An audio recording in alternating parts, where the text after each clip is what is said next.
Bonjour et bienvenue sur cette vidéo, ici votre bien-aimé pasteur Célestin Zouga. Frères et sœurs, mes chers amis, cette semaine nous commençons une nouvelle série de messages que j'ai intitulé « Laissez-moi vous témoigner de la grandeur de Dieu ». Mes chers amis, dans cette série de messages, nous témoignerons de la grandeur de Dieu à partir d'un cadre formel, écrit et digne de confiance, c'est-à-dire les Saintes Écritures. Ainsi, nous allons introduire cette série avec une déclaration de Jésus en Jean chapitre 10, verset 27 à 31, où Jésus dit ceci. « Mes brebis entendent ma voix, je les connais, et elles me suivent. Je leur donne la vie éternelle, et elles ne périront jamais. Personne ne les ravira de ma main. » On souligne, mon bien-aimé dans le Seigneur, le verset 29. « Mon Père qui me les a donnés est plus grand que tous, et personne ne peut les ravir de la main de mon Père. » Verset 30. « Moi et le Père, nous sommes un. » Frères et sœurs, mes chers amis, pour nous rappeler un peu le contexte de cette déclaration, Jésus parle en parabole dans ce chapitre 10 de Jean en utilisant l'image d'un berger et des brebis pour faire comprendre à ses contemporains son discours, mes bien-aimés. Au verset 11, Jésus précise qu'il est le bon berger qui donne sa vie pour ses brebis, c'est-à-dire un berger qui n'abandonne jamais ses brebis lorsqu'un prédateur survient, mes bien-aimés. Et dans sa fonction de bon berger, Jésus est allé jusqu'à la croix à cause de ses brebis, mes bien-aimés, afin de leur donner la vie éternelle. Alors, qui sont les brebis de Jésus? Mes chers amis, la réponse est dans l'extrait du texte que nous venons de lire au verset 27. Les brebis de Jésus sont toutes les personnes qui entendent sa voix et qui le suivent.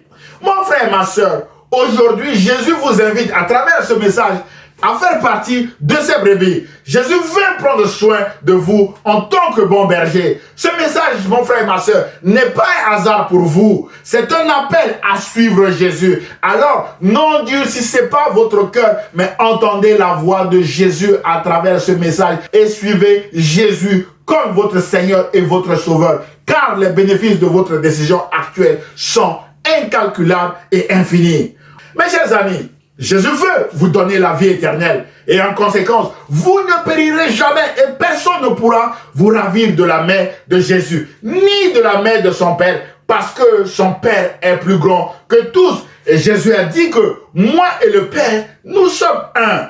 Ainsi donc, Jésus est Dieu comme son Père l'est également. Et personne ne peut nous ravir de la main de Jésus. Alors, venez et voyez comment Jésus est le bon berger. C'est alors que vous témoignerez aussi de la grandeur de Dieu autour de vous. Mon frère, ma soeur, peut-être qu'aujourd'hui, vous êtes dans une situation difficile qui vous pousse à remettre en cause la grandeur de Dieu, comme la femme de Job qui l'incitait à maudire Dieu et à mourir à cause de ses souffrances. Mais rappelons-nous que Job était resté ferme dans sa foi en reprenant sa femme en disant « Tu parles comme une femme insensée ». La Bible dit qu'en tout cela, Job ne pécha point par ses lèvres. Et à la fin de sa souffrance, Job dira à Dieu que « Je reconnais que tu peux tout et que rien ne s'oppose à tes pensées ». Au verset 5, Job dit ceci, « Mon oreille avait entendu parler de toi, mais maintenant mon œil t'a vu. » D'après Job chapitre 42, versets 2 et 5.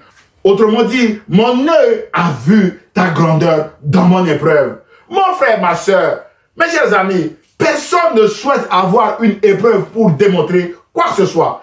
Mais c'est pendant l'épreuve que nous devons rester fermes comme Job. Et c'est à la fin de l'épreuve que nous témoignerons de la grandeur de Dieu. Mais bien aimés, que nous témoignerons que Dieu peut tout, car nos yeux ont vu Dieu agir dans nos épreuves. Alors, commençons à préparer notre témoignage dès maintenant dans l'épreuve que nous traversons actuellement. Mais bien aimés dans le Seigneur. En conclusion de notre exhortation d'aujourd'hui, mon frère, ma soeur, lorsque Jésus a déclaré que son Père est plus grand que tous, et que lui et son Père sont un, la Bible déclare en Jean chapitre 10, verset 31 que les Juifs prirent de nouveau des pierres pour le lapider parce qu'ils se prenaient pour Dieu. Oui, Jésus est Dieu, donc grand et redoutable comme Dieu également, mes bien-aimés dans le Seigneur. Peut-être que vous êtes en train de traverser des moments difficiles aujourd'hui. Mon frère, ma soeur, peut-être que vous êtes au chômage, dans la souffrance, la maladie, et vous traversez peut-être toutes sortes de difficultés comme moi. Vous criez à Dieu depuis des années, des mois et des jours, sans aucune réponse.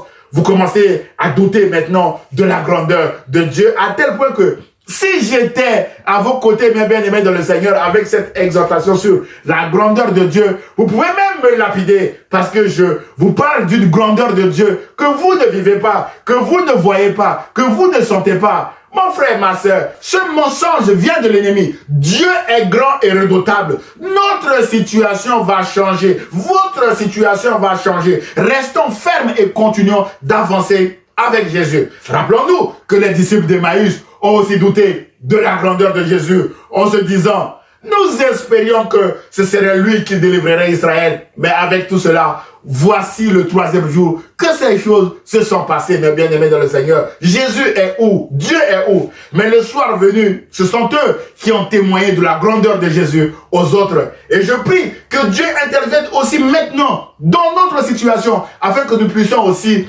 témoigner de sa grandeur aux autres. Enfin, mes chers amis, rappelez-vous que les disciples d'Emmaüs se disaient aussi, notre cœur ne brûlait-il pas au-dedans de nous lorsqu'il nous parlait en chemin et nous expliquait les Écritures? Mon frère, ma soeur, votre cœur ne brûle-t-il pas au-dedans de vous lorsque je vous parle encore de la grandeur de Jésus, lorsque je vous parle de la grandeur de Dieu? Mes chers amis, Dieu vous aime et l'Église protestante évangélique Philadelphie vous aime également en vous disant que Dieu est grand et redoutable. Dieu est fidèle et ne vous abandonnera jamais. Alors, continuez de marcher avec Jésus, le bon berger, et vous témoignerez de la grandeur de Dieu. Que Dieu vous bénisse. À très bientôt, mes chers amis. Au revoir.